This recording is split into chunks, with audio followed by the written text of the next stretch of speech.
ওই জমিনে তোমাকে আমাকে দাঁড়াতে হবে। আল্লাহকে ভয় করো এ যুবক, আল্লাহকে ভয় করো। আল্লাহ তোমাকে ছাড় দিয়েছে, ছেড়ে দেয় রে গো।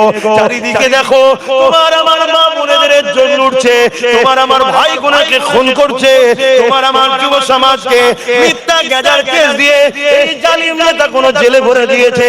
এত কিছু করার পরে আজকে এই জালিমরা আমার ওয়াকাফকে নিয়ে নিতে চাইছে, আমার মসজিদকে ভেঙে দিচ্ছে, আমার মাদ্রাসাকে ভেঙে দিচ্ছে, আমার কবরস্থানকে ভেঙে দিচ্ছে, আমার ঈদগাহকে দখল করে নিচ্ছে।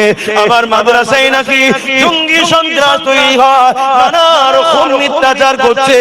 এর একটাই কারণ, এই উম্মতে মুহাম্মাদি তুমি আমি আজ ঘুমিয়ে রয়েছি, তুমি আমি নেশাতে ডুবে রয়েছি।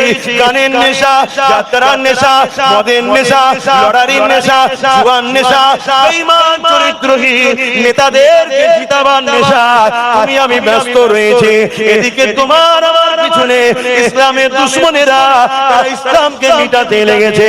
আল্লাহকে ভয় করো, ওই কিয়ামতের দিনে আল্লাহ পাকের কাছে কি মুখটা দেখাবে একটু ভাবো।